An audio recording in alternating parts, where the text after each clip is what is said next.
పరమ పూజ్య శ్రీ గణపతి సచ్చిదానంద స్వామీజీ వారి 84వ జన్మదినోత్సవం సందర్భంగా వారికి అనేక శుభాభివందనాలు తెలియజేసుకుంటూ ఉన్నాను. గణపతి సచ్చిదానంద స్వామీజీ వారండి దక్షిణ భారతదేశంలో ముఖ్యంగా తెలుగు రాష్ట్రాల్లో దత్తాత్రేయుణ్ణి గట్టిగా పరిచయం చేశారు.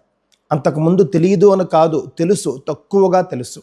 వీరు వారి యొక్క ప్రస్థానంలో భాగంగా దత్తాత్రేయుణ్ణి ఊరూరా కూడా తీసుకువెళ్ళారు అని చెప్పేసి తప్పక చెప్పవలసి ఉంటుంది. ఆ విధంగా దత్తాత్రేయుణ్ణి మనందరికీ కూడా అందించిన వారు శ్రీ స్వామీజీ. రెండవది, వారు వారి శిష్యులందరితోనూ కూడా ఎల్లప్పుడూ సత్కర్మలు ఆచరింపజేస్తూ ఉంటారు. ఆ విధంగా వాళ్లకు పాపాలు తొలగి పుణ్య బలము అనేది పెరుగుతూ ఉంటుంది.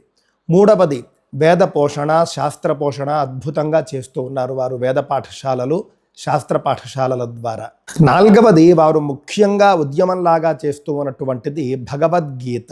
లక్షలాది మందికి భగవద్గీతను బోధిస్తూ, పరీక్షలు తీసుకుంటూ, వారికి పట్టాలిస్తూ, వేలాది మందితో భగవద్గీత పారాయణలు చేయిస్తూ, అర్థం కూడా తెలియజేస్తూ, ఈ విధంగా ఇంటింటికి కూడా భగవద్గీత వెళ్ళాలి అని వారు సంకల్పించి ఉద్యమంలాగా నడిపిస్తూ ఉన్నారు. ఆ తర్వాత ముఖ్యంగా వారి యొక్క జీవితంలో నేను గమనించింది, దేవాలయాలు నిర్మించడము, నిర్వహించడము చాలా గొప్పగా ఉంటుంది.